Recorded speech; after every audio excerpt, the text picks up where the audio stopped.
I've been homeless a few times before. This particular tale is about a time I was homeless in the wintertime. I was staying with a friend and her mom, and I was working two jobs. I paid the rent for that month, and then for some particular reason, her mom decided to kick me out. This is also the first time I had ever been homeless. To this very day, I wondered why they did it. I figured maybe it was because I snored too loud, or maybe because I came home from work so late and they had to get up to let me in. Either way it goes, somehow they were sick of my shit. I would have just went and checked myself into a hotel or got a room for rent or an apartment, but I didn't have any more money after I had just paid the rent. And it would be at least about 3 weeks before I made enough money to get like an efficiency that was on the other side of town. So till then, I was roughing it. I packed up the stuff that I had, and it started snowing, and I spent the night in the park across the street from the house up against a tree. The next morning, I broke camp and found a place on the outskirts of town right by both of my jobs. It was a quaint looking alley with lots of dumpsters right across the street from the edge of town, which housed a large forest. Keep that in mind when I get to the creepy part. I would get up in the morning, walk to storage, change out my clothes, and then head to a gas station that was further down the street. I would shower in the sink in the bathroom, which I think the lady at the gas station knew. I mean, you could not know when you seen me every day. I would buy some food to eat, and then I would go to work. My first job started early, so I would try to stay there as long as possible. The manager and my coworkers thought I was just trying to work extra hard because I was a good worker, but nope. It was because once I got off, it was really cold and I didn't want to have to sit there and wait to have to go to my second job. I would quickly change clothes at my first job, grab some extra food, and then hurry on to my next job. My second job kept me busy until 10 o'clock in the evening, and then I would end up going back to the alley, munching down some food, huddle next to a dumpster. I would throw the cardboard down and then I would stand on it kind of like a gargoyle. And I would cover myself so the snow wouldn't get all over me. And I would sleep and then I would wake up and I would do it again. I did this every day for about 3 weeks.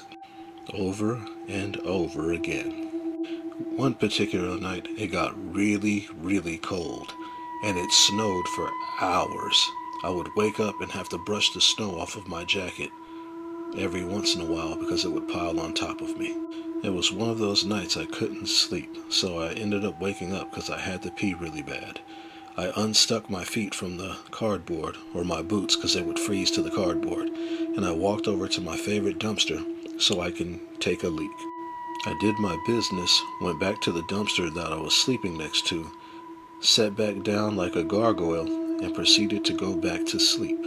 Like I said, it had just finished snowing, and this night it was a very dry cold, and the wind was blowing really hard, blowing the new snow all around everywhere. The old snow had melted and turned into really hard ice. The type of ice that when you walk outside in the morning, when there was fresh snow on top of it, your feet or your boots would crunch right under the snow as you walked around.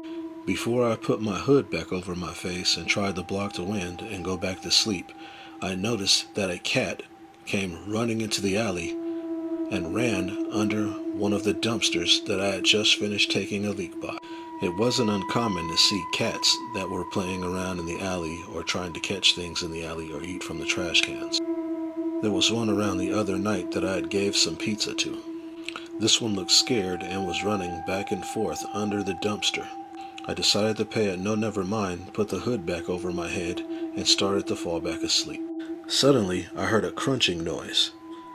I looked up because it sounded like someone was in the alley, but I didn't see anybody.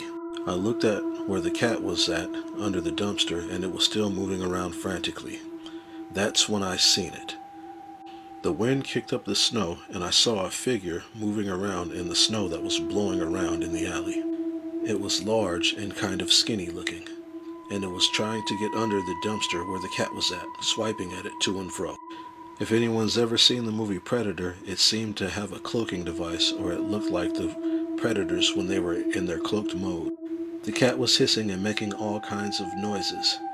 I sat and watched in horror and held my breath as I watched the cat run around under the dumpster trying to fight for its life. In the final swipe, the cat ran from under the dumpster and ran out of the alley, with whatever that thing was in hot pursuit. The only weapon I had on me was a knife that I had bought a long time ago. I kept the knife on me, and I didn't sleep a wink that entire night. The next morning, I got up to do my usual routine, but before I left the alley, I went to go look at the tracks that the creature had left over by the trash can. Whatever it was had 3 toes and some kind of a strange spur on the back of its foot, and it walked bipedal, upright like a man. The cat looked like it had came from the forest with that thing in hot pursuit because it came from that way where the alley pointed. If you're ever homeless and have to live outside, make sure you have some kind of protection on you at all times. I've seen far too many things that you can't explain out there in the wilds, and I, for one, do not think it's safe. Thank you for listening to me. Have a good day or a good evening.